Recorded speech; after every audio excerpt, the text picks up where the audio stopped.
Hello everyone, welcome back to my channel Educational Hive.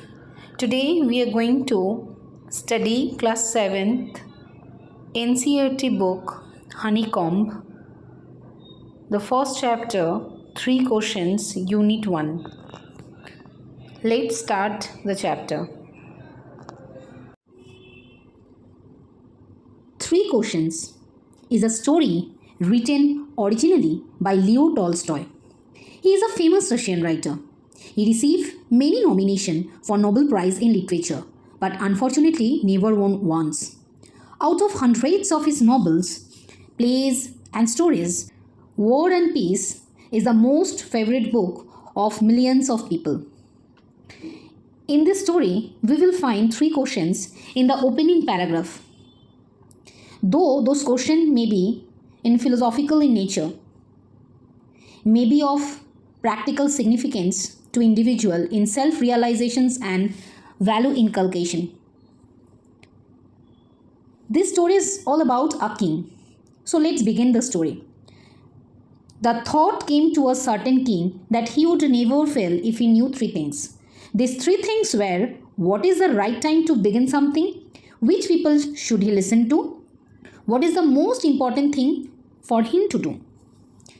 The king therefore sent messengers throughout his kingdom promising a large sum of money to anyone who would answer these 3 questions.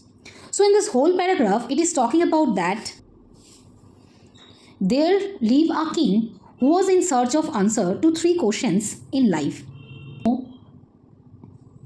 He felt that if he knew these answers, then he would always be victorious.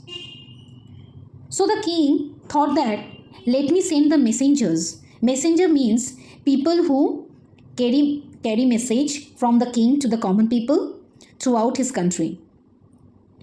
So he announced that who will be giving 3 questions answers appropriately will be rewarded with a huge amount of money. Many wise men came to the king, but they all answered his question differently. In reply to the first question, some said the king must prepare a timetable and then follow it strictly. Only in this way, they said, could he do everything at its proper time. Others said that it is impossible to decide in advance the right time for doing something. The king should notice all that was going on, avoid foolish pleasures, and always do whatever seems necessary at that time. So from this paragraph, we came to know that many wise men came and given different answer to the king. Some of wise men came and replied to the first question that king, you first prepare a timetable. If you prepare a timetable, you have to follow it strictly so that everything can be done at the proper time. Another said that it is quite impossible to decide all things before doing. Another wise man also said the king should observe at first what is going on, then try to avoid the silly mistakes and do what is appropriate at that necessary time. Yet others said that the king needed a council of wise men who would help him act at the proper time. This was because one man would find it impossible to decide correctly without help from others the right time for every action. In this paragraph, it is saying that by a wise man that the king should have a council. Here, council means a group of wise people who make rules and give advice to the king. So, that wise man saying if there is a council, then that council can decide at that time, because for a one man it is becoming quite impossible to take decisions separately. But then others said that there was something which would be urgent.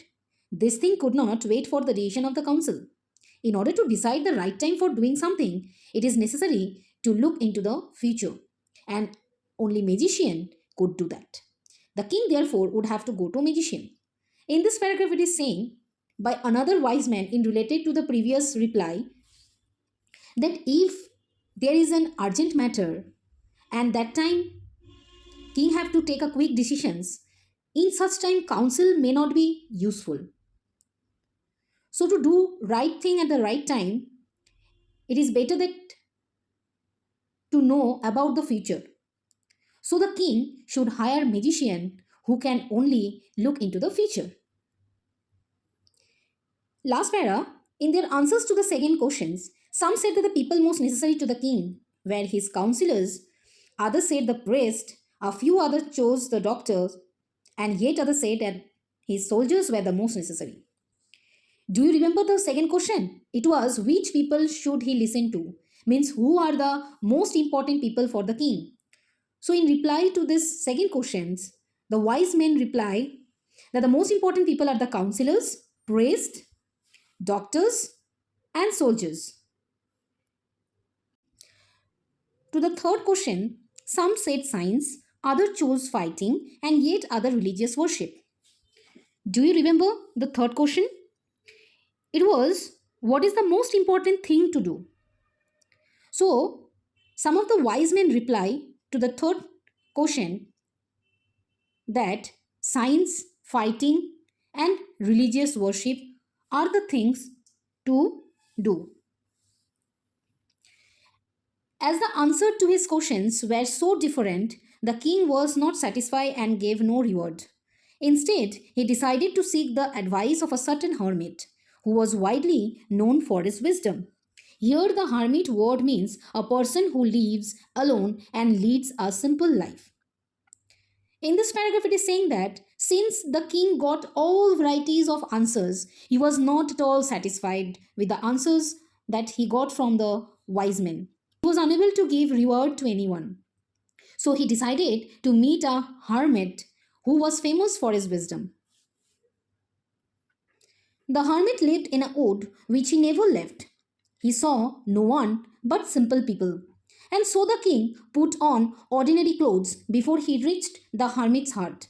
The king left his horse with his bodyguard and went on alone. As the king came near the hermit's hut, he saw the hermit digging the ground in front of his hut. In this whole paragraph from the bottom, it is talking about that as the hermit lived in a small forest all alone, he never came out of the woods. He met only simple people, that also with the common men. So the king thought that if he went in his usual clothes, that also full of riches, means gold, jewelry, the hermit would not see him. So the king wore ordinary clothes. Before reaching the small hut where the hermit lived, he left his horse with his bodyguard who had accompanied him, and he walked alone to meet the hermit. As he went near the hut of that hermit, he saw the hermit digging the ground in front of his hut. He greeted the king and continued digging. The hermit was old and weak, and as he was worked, he breathed heavily. So, hermit greeted the king, but hermit didn't know with whom he is now talking is the real king. So, without giving too much attention to him, he continued his work. And the hermit looked very old and weak, and he was panting for breath because of this heavy work. The king went up to the hermit and said, I have came to you, wise hermit, to ask you to answer 3 questions. How can I learn to do the right things at the right time? Who are the people I need most? And what affairs are the most important? So in this 3 questions, what happened? The hermit listened to the king but did not speak. He went on digging. So the hermit heard the questions but didn't reply, and he continued his digging work. You are tired, said the king. Let me take the spade and work in your place. Thanks, said the hermit, giving the king his spade. Then he sat down on the ground. The king patiently told the hermit that you are looking tired. Can I work in your place? So the king asked for the spade to start digging. And in reply to this approach, the hermit thanked the king and gave him the spade. Then he sat down on the ground. When the king had dug 2 beds, he stopped and repeated his questions. The hermit gave no answers, but stood up, stretching out his hand for the spade and said, Now you rest and let me work. But the king did not give him the spade and continued to dig. 1 hour passed, then another. The sun went down behind the trees, and at last the king stuck the spade into the ground and said, I came to you, wise men, for an answer to my questions. If you can give me no answer, tell me so, and I will return home. Paragraph it is saying the king was digging the ground while the hermit was resting. After he had dug two beds, he had two beds talking about the patches of ground that also very small where plants are grown actually. So he stopped and tired to get the answer from the hermit for his questions. So again the hermit heard but didn't reply to any of the questions. Instead, he stood up and put his hand out and asked for the spade. He told the king, "Now you take rest. Let me continue the work so that we can continue for further." But the king did not agree. He continued his digging work. So, like that way, the whole evening passed away 2 hours, 3 hours, like that. It was now time for sunset. The sun went down and disappeared behind the trees. The tired king stuck the spade into the ground and told the hermit he had came to him for his answers. He can inform him the same, that he is not ready to give any answer, so that I can return home. "Here comes someone running," said the hermit. So instead of replying to the answers of the king, he says, "Someone is running towards us." That's all for today. The another part of this chapter will be uploaded shortly. If you like my explanation, please like, share, and subscribe. Thank you. Stay tuned.